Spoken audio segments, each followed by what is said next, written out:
again, the manufacturer is replaceable with the trader for all the argument purposes. And when we talk about B2C, so it would be a manufacturer selling to a consumer. Here I'm saying specifically on heavy industry because then they are the end user of the products. And again, similar as B2B, there could be an agent who is stitching the manufacturer and the consumer. In the similar to the traditional conventional case, we can have a manufacturer who is selling to an importer, who is selling to a wholesaler, and wholesaler is placing the products with the retailers. Now, in this case, agent could be a bridge between a manufacturer and importer. So altogether, there are these are the different probabilities I have put together, which I see could be the possible cases in terms of how the B2B or B2C business can be done.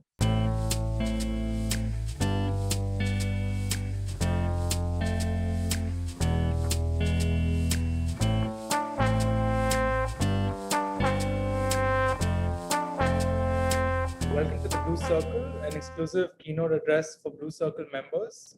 It's such a big privilege and pleasure to connect with everyone and our distinguished keynote speaker, who is handpicked because of the think input and the rich experience he brings in. Thank you also to our distinguished audience for joining us. Now, for those of you who are new with us today, Blue Circle is the world's first sector-specific networking app for business leaders that's built in India. We currently focus on 20 sector communities such as e-mobility, renewable energy, logistics, aerospace and defense, and many more. We also present socioeconomic insights which ultimately determine the evolving complexion of the market. Along with our weekly webinar series and our digital publication, you will be happy to know that we have recently launched the first version of the Blue Circle app for leaders, somewhat like the sector-specific LinkedIn for senior leaders, a space to have meaningful conversations, connect with over 15,000 plus like-minded leaders from India and across the globe, house high-quality curated content, and access business opportunities across these sectors. Now, without further ado, I'm pleased to introduce today's keynote speaker, Mr. Rohit Saini, Director, Inchcom. He's a decisive, engaging sales leader with a history of opening new international markets, enhancing brand awareness, and driving worldwide business development programs to grow revenue and market dominance for B2B and B2C segments across India, Europe, South America, Central America, Asia Pacific, South Africa, and Middle Eastern markets. He inspires best-in-class results by identifying and qualifying potential opportunities or leads and maximizing ROI for clients while ensuring high standards of integrity, accountability, and teamwork. He thrives in challenging situations that demand excellence in performance and delivery of aggressive revenue goals. Now, that's a little bit about Mr. Rohit Saini. And for today's topic, Mr. Saini will be discussing challenges of channel expansion in international business. Now, I request Mr. Saini to please begin the session. Thank you so much.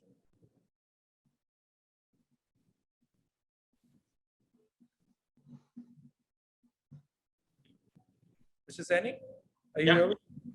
Hi. Hi. Good afternoon. Good afternoon, everyone. Let me just share the screen so that we all are on the same page.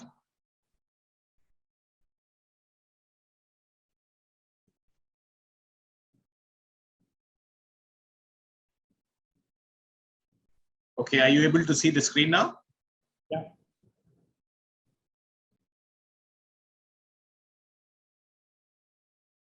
Yes, Gautam, is that so? Yes, I can see it. Okay, so as Gautam briefed that today we are going to take on and I'm going to speak about the challenges of channel expansion, specifically in international business. So as Gautam already gave my introduction, so I am a specialist in international business, and Inchcom helps in enabling clients in developing the international markets. So let's start. So when we talk of the channel sales, we are looking at predominantly two specific channels, B2B and B2C. B2C, I am putting intentionally under the B2C head because at the moment, lots of the people are companies and are still relying on their local counterparts to sell their products through the different online platforms. Now, coming to B2B, it would be like a manufacturer selling straightforward to a brand owner. For example, Apple buying from Foxconn. Then there could be a case where manufacturer and the brand owner are stitched together through a agent or alternatively a distributor.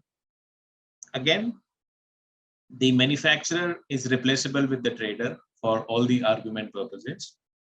And when we talk about B2C, so it would be a manufacturer selling to a consumer. Here I'm saying specifically on heavy industry because then they are the end user of the products. And again, similar as B2B, there could be an agent who is stitching the manufacturer and the consumer. In the similar to the traditional conventional case, we can have a manufacturer who is selling to an importer, who is selling to a wholesaler, and wholesaler is placing the products with the retailers. Now, in this case, agent could be a bridge between a manufacturer and importer. So altogether, there are these are the different probabilities I have put together, which I see could be the possible cases in terms of how the B2B or B2C business can be done. Now, in all these cases, we have channel contributors, which can be an agent. In most of the cases, the agent would be a local person speaking the local language, having a past experience in somewhat the same business. In terms of remuneration, they could have a fixed charge, they could have a retainer fee, they could have a percentage, which is based on the business. Again, agents could also be buying agents. Now, the brand owners might have their local entity or a designated company to represent them for procurement. This model is very well executed by large format retailers like Carrefour's, Walmart's, wherein they have their own buying offices who are scouting for the manufacturers and picking the products on their behalf, meeting their standard specifications. Now, what is a distributor and importer? So in a case where there is a specific agreement which is being done for distribution of a product, it would be a distributor, else it will be an importer. Now, either of these will be acting as a super stockist of the product. They would be holding the stocks, making the upfront payment with the manufacturer, and they would be keeping the local stocks for the further sales. Now, in terms of their interest in the business, they would be having a percentile markup. And a wholesaler, in this case, either an importer and distributor who has a national-wide reach can be a wholesaler, or an importer or distributor could depute a wholesaler who would be the link between the retailer and the consumer. So in case of a wholesaler, there could be a percentile markup which could be agreed, or there can also be a case wherein a merchandiser is deputed for the different retail stores, and the merchandiser cost can be fully or partially agreed as per the terms and conditions of the business. Now, we need to identify what kind of channel we are going to pick and how we are going to proceed into the market. So the first thing would be conducting a secondary research. And on the basis of the secondary research, we would be collecting some data. So how would you do a secondary research? You can review some websites to understand the different kind of channels and products available in the market. You can get data from different trade shows wherein you participate, or you are able to get a database of people who have participated in a certain show. Then embassies and consulate also have data with them wherein a specific kind of business is to be pushed in, or they see an interest that you can be generating employment or putting money into their market. Now, export promotion councils also have a database wherein they can help you in terms of getting the understanding of the market. Nowadays, there are lots of paid resources wherein you can buy data of importers and buyers and different people who can introduce you to the market. Also, if you depute a local agent or a local counterpart, they can do this research for you. Now, once these things are done, you need to validate it through a primary research data, wherein you would visit the market, you would understand the value chain. When we say value chain, it is, for example, a product which has an FOB price of $5 and is selling in the market for $25 or whatever price. So there are different channels who are upgrading the cost so that the retailer is able to market or sell a product at a certain price. So this complete chain is called a value chain, and one needs to understand that how is the value chain operating, because it can differ from market to market. Now, it is not essential that you need to visit a market to get this primary research data. You can also get this information from a client while they are meeting you during trade show. Once you are doing your primary and secondary research, you need to be very careful about specific data and specific information which you should be very, very careful about. It's like the tariff barriers, import duties, export duties, transit tariffs. Transit tariff would be that suppose a cargo is to be sent to a country X and is passing a country Y, and country Y is charging a duty for the passage of the goods.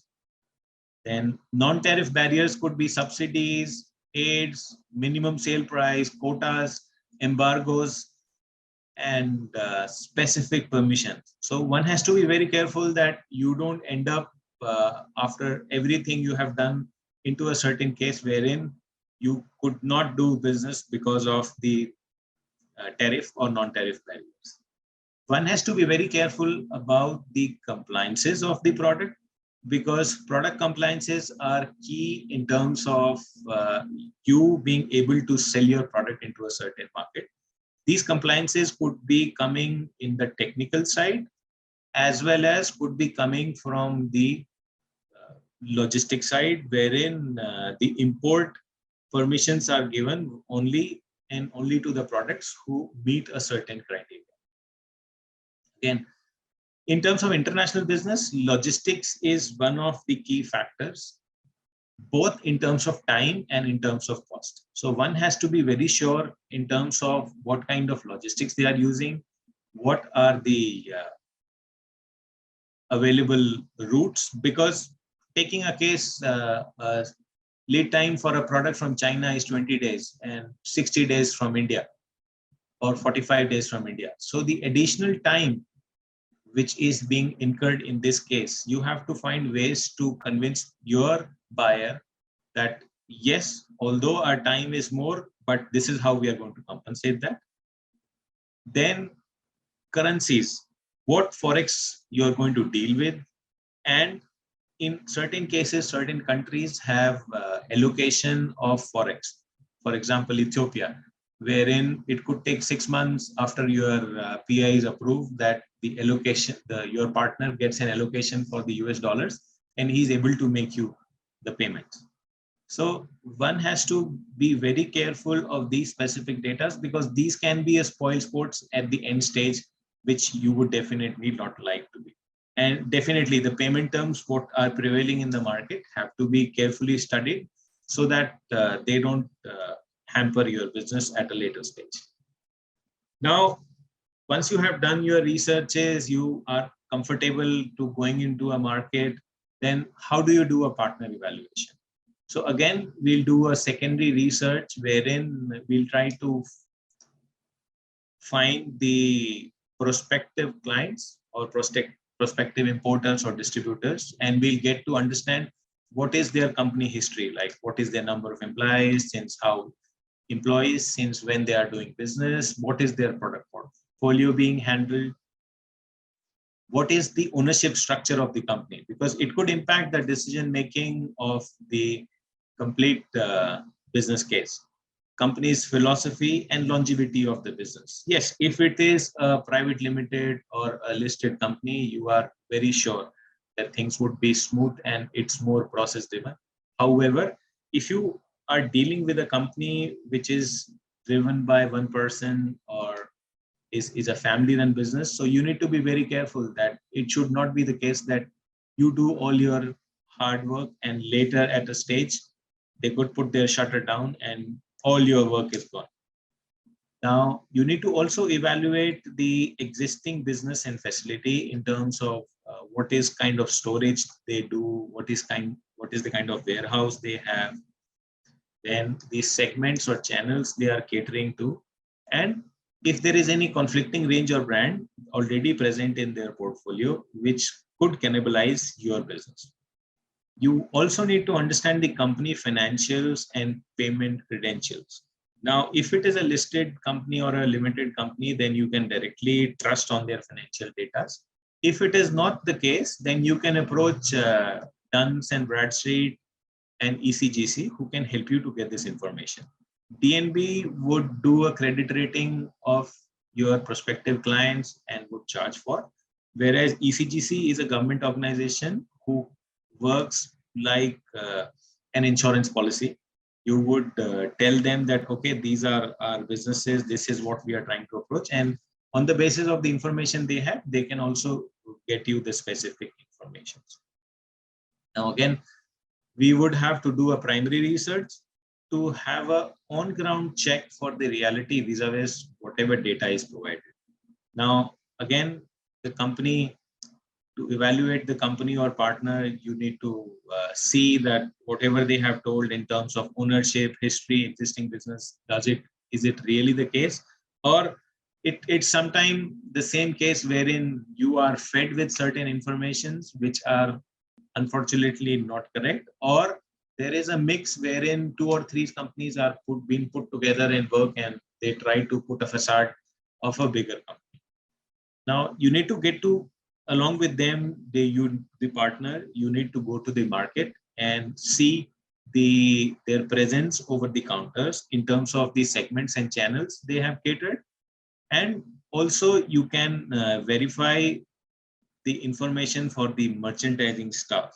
Now, if there is a case wherein you have to put your own merchandising staff, so you can very smartly talk to certain people, try to understand that what is the kind of pays which are being paid to the merchandising staff, how many stores they handle, and all that, so that when you are sitting on the table negotiating for the cost of the merchandiser, you are very much hands down. Now, also, when you are in the market, you can check the credibility of your partner with the credit extended in the market, so that you are completely aware what are the payment terms which are going into the market, how they are doing the stock replenishment, what is the frequency of the merchandiser or their partners, people coming to the stores, trying to do a gap analysis, try to push your products, try to give more innovative ideas to the different, to extend the product range, and so on. So all this primary research has to be done once you are there in the market and you try to completely see the entire ecosystem, how it is built upon. So you have to, in a small sphere of time, you will have to visualize everything, what can be done in the market, how it has to be done, how it would operate, and what is the mode of action or mode of placement of your products. Now, at the same time, when you are doing your secondary and primary research, you have to get to know some business insights, like the geopolitical scenario, if there are specific advantages to enter a market. For example, post-COVID, Australia and US are trying to give more push to Indian companies so that they can reduce their dependence on China. So if you are in a product category wherein you had struggled in the past for certain reasons. So this could be your chance to go to that market. Similarly, there could be emphasis or policy advantages which one could achieve. There are schemes from the government wherein they try to focus market scheme or certain other schemes wherein they are trying to give you certain kind of benefit for selling your products into a certain market. And equally on the other side, some countries are trying to block certain products or certain categories. So you must be aware of these kind of scenarios. Even the generic cases like what is the stability of the government, what is the stability of the currency. This is equally important so that, see, we are working on a long conversion time cycle. So you should not end up in a situation wherein because of change in the government or fall in the currency, you're not able to achieve your business goals. Competition insights, like if you are aware of your competition doing well in a certain market, then that could be a starting point for you wherein you can see that, okay, my competition is doing very well in a certain geography. Why not we also try hand into the same market. Now, you can understand the market and the product and the brands for the same portfolio of the products, and then you can make a decision that is it good enough to push your brand, or you can attach with some other player who's already strong in the market and offer them OEM services. Because at the end of the day, you have to be clear of your policies that you want to sell your products or you want to do the brand building exercise. In either of the case, the competition insight would help. There could be disruptions which you can create in the market. You can, if there are certain payment terms existing in the market which are very strong, and then you can create a new payment term. Let me give you an example.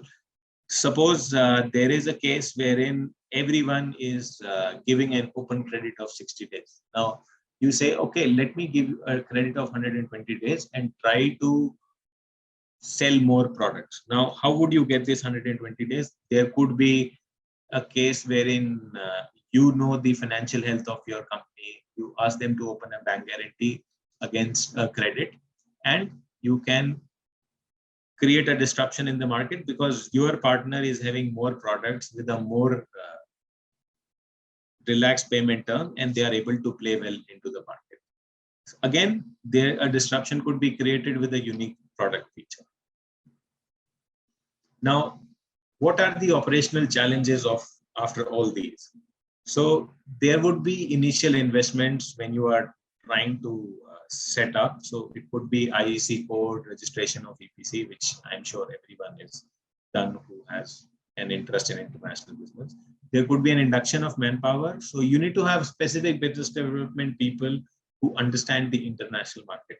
There are lots of people who try, or companies who try hands with the guys in the local scenario trying to replicate the same things into the international market, which is not the case and should not be done. Then the commercial and logistics, there has to be a specialist because the documentation is very, very important in terms of international business. So there have to be specialized people who understand the making of the export documentation and should be carefully handled. Now, sampling is a very key component to set up your business. Now, the sampling would have a cost of transportation. There could be multiple iteration. So you should be well prepared that this is going to be a cost which is going to come to you and should be taken as a development expense. If you remember, we were talking about compliances. So these compliances could be asking you to make modification in the product or modification in the manufacturing facility. It can be both the cases put together. So again, this is a cost which should be taken as a business development cost for development of the certain market. Now, there is going to be a travel cost wherein when you do your primary research and you try to validate everything. But at the same time, this travel cost can be considered to be given to an agent, and you can get much more research data out of him at the same cost compared to the traveling cost. I think, in my opinion, one should start traveling to a certain market when you want to, it is already been initiated, and then you want to take it to the next level, because initially the conversion times are long. There could be long approval cycles. There could be long negotiation times, because with the change in the product, with the change in the facility, the time of conversion could be long. So once the business is initiated through an agent or a distributor, I would propose that people should visit at the level 2, wherein they see that, okay, this specific business has started. There is a small quantum which is building up. Now, how do I go and take it to the next scale? So unless until there is a definite need wherein you are participating in an exhibition or something, then you are traveling is fine. But at the start, I would still put my money on an agent, because he could get me much more information rather than me myself traveling for a couple of days and try to get every information which is available. Now, one should also be very aware of the social and the commercial aspects in terms of the language, the behavior, and the habits. So if there are cases wherein your customer is not very comfortable in speaking to a specific language, or their native language is different than English, and you have a communication gap and you are only relying on emails, so that could again increase your conversion time. Sometimes there are behavior and behavioral habits which one should be aware of, which can be a turn off in terms of conversion of the business. Like in certain cultures, people don't like to be pushed, and we as Indians are built to push. So we would try to really make life difficult for our partners or our clients, and which could culturally go against us, and they would not like to convert the business. Again, in terms of ROI expectation, one has to be very clear that it is a long conversion time business. It is going to take time in terms of development, setting up, and then taking it to the next scale. So whatever investment we are putting in terms of manpower, in terms of sampling, in terms of the compliances, it will take time for us to come back and get it back from the business. So one has to be very, very clear that it is not an instant return game. And we will have to spend certain time in the market getting all these research data, trying to evaluate the partner. There could be multiple iterations of the same thing, that you evaluate a partner, it doesn't work out, you have to evaluate another partner, and henceforth. So it's going to take a long ROI cycle, and it should not be the case that, oh, we have an export department and they could do wonders. So probably I would see that export is something that you have your capacities set up for the domestic market. You have additional capacities or enhancement which is available, which should be used for international. And then once you have set up your international market, then you should make your choices in terms of doing only international or only domestic, or 50% domestic or 50% international. This mix has to be defined, but depending on the time. So that's all about. Thank you. So Gautam, I am now open for the questions. Thank you, Rohit. I'll just begin by starting with the first question which has come. Akshay Gupta asks, how should you use revenue gains from one market to finance your expansion into new markets? Or alternatively, will you reinvest your profit back into the same market's growth? See, Gautam, this is very subjective, that in certain cases, what do some companies do, that they would say that, okay, if we want to do brand extension, but the brand extension would happen on the basis of the investment which we are making from a certain market. So it will be very subjective depending on a company policy. that how do they want to do the business. But the ideal case would be that whatever you are generating, because I told you that this is a long conversion cycle. So in order to make the maximum use of it, you should be investing this money back so that you can have a longer payback and your markets are mature. Correct. Well in time. So I'll move on to the next one by Deepak. He's asking, should the product be marketed primarily by captive agents? I know you already spoke of it, but he's asking, should the product be marketed primarily by captive agents or by independent intermediaries?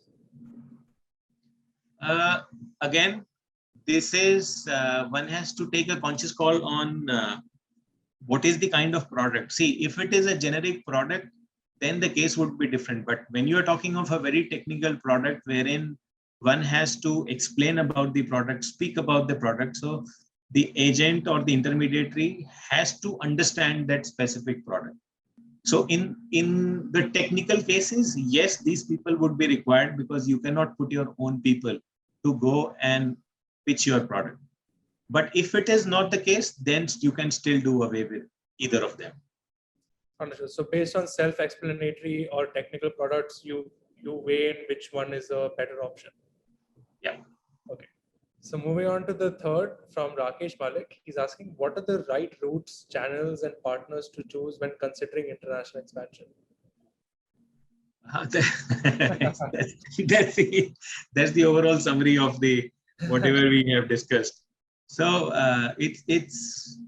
we have to be very conscious in terms of what is the channel which we want to develop, and depending on the channel, we will have to finalize our selling route, like the first slide which we were referring to, that what is that you think is best for your market, how is you can reach to the end consumer, what route you will take. So that's something which has to be taken care of.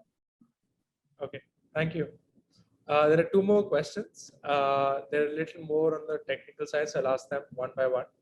How does one handle issues arising due to having channel partners in countries facing forex issues like Sri Lanka or Russia or due to sanctions? So that's the same thing which I spoke about, that one has to be very, very careful of these forex issues which comes into the market, and they can really be very spoil sports. So honestly, going by my experience, what you can do is that you can ask your partner that if they can depute somebody in a middle country wherein you can do a third country export. Let's say somebody in Sri Lanka or in Russia opens up an office in Dubai, and through Dubai, you can route your products. So that could be the best and the cleanest way wherein you are tackling your problem and not getting into a trouble of exposing yourself to a local scenario wherein your payment could get stuck. Because if you are saying, even you go to ECGC and say that, oh, I'm selling products to Russia, so they won't give you an export credit for that. Even for Sri Lanka, they'll say no. So you will have to find ways to route that business through a partner who can be in a neutral country, and Dubai, Singapore are the important countries which you can look upon setting up at a partner. So thank you. I'll just move on to the last question. He's asking, for small SME players, what is a better option? Going directly to foreign markets or through buying houses within their own country? If it is SME, I'm sure they have a challenge of funds at disposal. So to get the first taste, it would be better if it can be done through the buying offices. So you can get aware of the kind of product which is demanded, kind of packaging which is demanded, kind of lead time and delivery services which are demanded. So that would be the starting point. And then once you are completely prepared and ready with that, you can start going directly.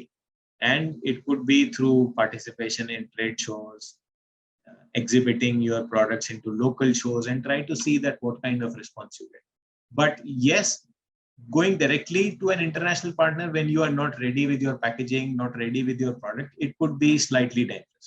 So I think going through a buying office could be a better choice. Great. Thank you very much, Mr. Saini. Such an insightful and engaging session, and a privilege to hear you. Our guest and I have been hooked on till the end, and I've taken home several nuggets. And thank you to the leaders in the audience for joining us and for staying till the end and for always sharing excellent questions. Thank you so much. Thank you, Gautam. Thank you, everyone. Thank you.